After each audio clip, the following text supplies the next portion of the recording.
Hello my dear students, welcome back. Inevitable ज्ञान में आपका स्वागत है। बच्चों, today we are going to study about heating and quenching of steel for heat treatment.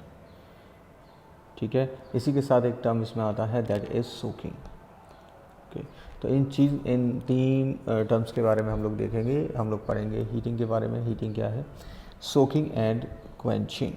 ठीक है, before that let us know two terms जिसकी मैंने आपको लास्ट क्लास में भी बात की थी, लोअर क्रिटिकल टेम्परेचर और अपर क्रिटिकल टेम्परेचर।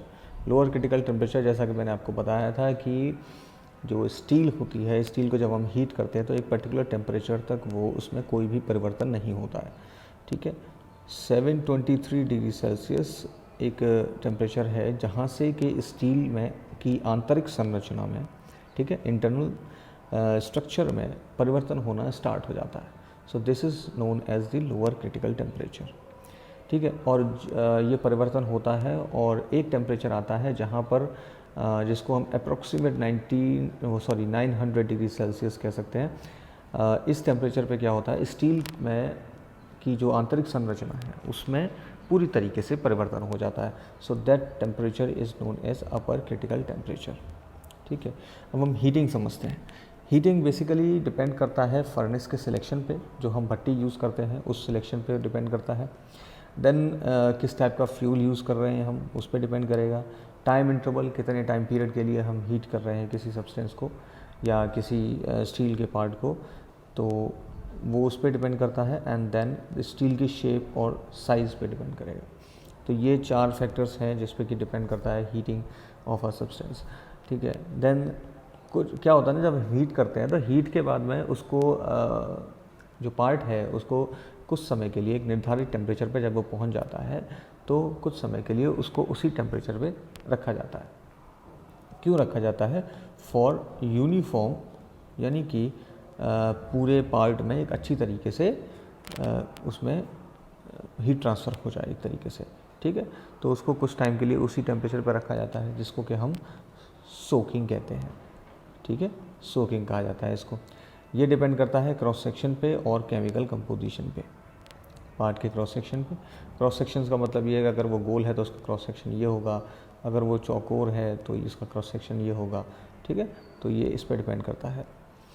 और सोकिंग का एक जनरल रूल है वो कुछ ऐसा है कि अगर कार्बन या लो एलॉय स्टील है, लो एलॉय स्टील से कहने का मतलब ये है कि जिसमें कार्बन की परसेंटेज जो है वो लेस देन 0.2% होता है। ठीक है, जिसमें कि कार्बन परसेंटेज जिस स्टील में, जिन मिश्र स्टील में जो कार्बन की परसेंटेज है वो 0.2% से कम होती है, that is called the low alloy steel.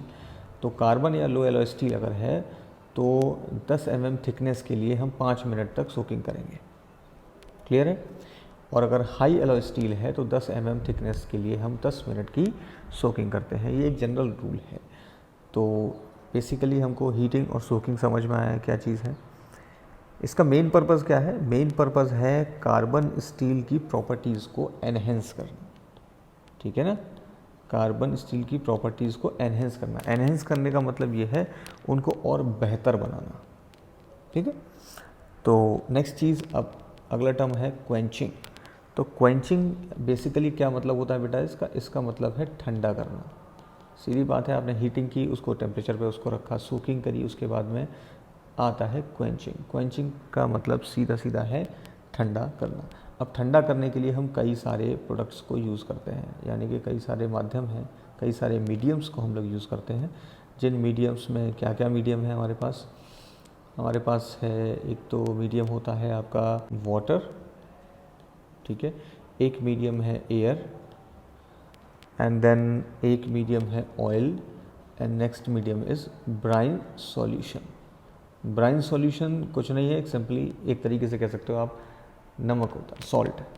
ठीक है, सो ये हमारे 4 मीडियम हैं जिसमें कि हम क्वेंचिंग करते हैं। किस किस पार्ट की कैसे कैसे क्वेंचिंग करते हैं, आइए उसके बारे में समझते हैं। अब देखो, पानी का इस्तेमाल कब करेंगे? प्लेन कार्बन स्टील की अगर हम क्वेंचिंग करनी है, उसको ठंडा करना है, तो हम वाटर का बेसिकली यूज़ करते हैं।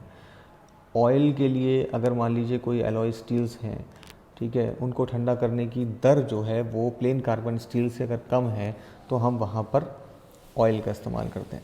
ठंडा करने की दर जहाँ पर रेट ऑफ कूलिंग जो है वो कम होता है प्लेन कार्बन स्टील की अपेक्षा, तो वहाँ हम यूज़ करते हैं ऑयल को। ऑयल जो है वो आप ये ध्यान रखिए कि ऑयल ऐसा नहीं है कि साधारण ऑयल हो, उसकी विस्कोसिटी जो है वो लो होनी चाहिए, लो विस्कोसिटी का होना चाहिए। यानी कि उसमें आपने देखा होगा विस्कोसिटी का मतलब हो गया क्षयनता, और अगर मैं आपको सिंपल टर्म में बताऊं तो इसमें कह सकते हो कि आप जिसमें चिपचिपापन कम होता है जिस ऑयल में, आप उस ऑयल को यूज़ करेंगे क्वेंचिंग करने के लिए। ठीक है, अगला जो मीडियम है दैट इज़ एयर। एयर को हम बेसिकली यूज़ करते हैं स्पेशल एलॉय स्टील की हार्डनिंग के लिए, हम एयर का यूज़ करते हैं। And then next is brine solution. Brine solution का बेसिकली यूज़ किया जाता है फास्टर रेट ऑफ कूलिंग के लिए। जब हमें फास्टर रेट चाहिए कूलिंग का, कूलिंग हमें जल्दी करनी है, एक सीवियर क्वेंचिंग करनी है, तो हम ब्राइन सॉल्यूशन का यूज़ करते हैं। इसका कारण ये है क्योंकि इसका जो ब्राइन सॉल्यूशन का जो बॉइलिंग पॉइंट है वो प्योर वाटर की अपेक्षा अधिक होता है। ठीक है, और एक एडवांटेज ये होता है कि इसमें बुलबुले नहीं बनते हैं। ठीक है, जो स्केल्स वगैरह जो फॉर्म हो जाते हैं मेटल के ऊपर, स्केल्स फॉर्म हो जाते हैं, छोटे छोटे बबल्स बनते हैं, तो वो बबल्स नहीं बनते हैं इसको ब्राइन सॉल्यूशन को यूज़ करने से। I hope you got the point. तो ये सारे हमारे जो कुछ मेथड्स हैं, तो आज की क्लास हम लोग यहीं ख़त्म करते हैं। नेक्स्ट क्लास में हम लोग देखेंगे प्रोसेस ऑफ हीट ट्रीटमेंट। क्या क्या प्रोसेसेस हैं हीट ट्रीटमेंट के, उनके बारे में हम लोग पढ़ेंगे। Thank you very much. And इस तरीके की वीडियोस और ज़्यादा देखने के लिए, रेगुलर उनको वॉच करने के लिए kindly subscribe the channel and please share also. Thank you very much.